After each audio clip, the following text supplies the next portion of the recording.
the other thing I said in the intro is, of course, living legend. We're going to talk about Bruno. How can we not? We'll talk about Bruno a little later. I've got a ton of questions from the fans about the feud, of course.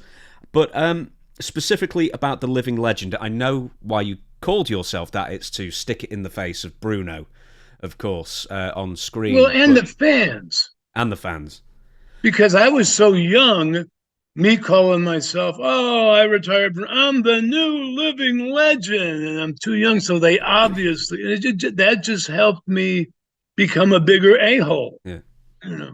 So who said to you, call yourself the living legend from now on? Well, two things. One, I kind of thought of it myself because, like I said, it made people hate me more because I obviously wasn't even a legend yet. I was too young. But the other thing was Bruno in real life and in his real character, and he was the most beloved guy ever. But he was a very humble man, and he didn't like being called the living legend, which happened at the end of his career. And on television, legends weren't even mentioned yet. Because television started in the 50s. So if you watch Babe Ruth or Mickey Mantle or Ernie Banks or somebody, it took 20, 30 years for these guys to get older. Now you're in the 80s before the word legend even came around. But Bruno thought, if he walked out and they go, no, living legend, he thought that was being braggadocious. Like he was bragging, I'm so great. So Bruno didn't like being called the living legend. He thought it was bragging. So between that and me knowing it would really help the fans hate me more, I started using it. And then over time, in the 80s and the 90s, I started getting older. So I fit the part. After 30 years or so calling myself the living legend, now I'm old and I look like the living legend. I've been doing it so long it fits. With that being said, when you started calling yourself the living legend in Crockett, or wherever else you may have gone in the 80s, when you were still a bad guy and you were full-time active, did the fans in other territories get the reference as reading through the magazines, or did they just hate you calling yourself the living legend? Well, they hated me calling that because in the interviews, but back in those days, the only advertising, because it was territories, it was the WWF and then the AWA, the NWA, different areas. But the televisions stayed in their own little territories.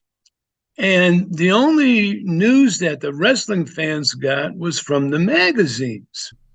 So even though I didn't wrestle like in the Charlotte, NWA area for a while, when I got there, all the fans knew about me because of the magazines. I was getting all the pub in the magazines. So that I was already known in other territories when I went there because all the publicity came out of New York. So I took advantage of it. I was going to say, did you ever buddy up to, was it Stanley Weston was one of the originals before Bill Apter? Am I right?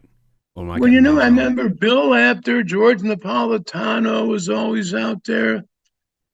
Those are the two I remember the most. There might have been someone before that, but I really don't remember. What was his name? Is it like Stanley Weston, who used to do the magazines?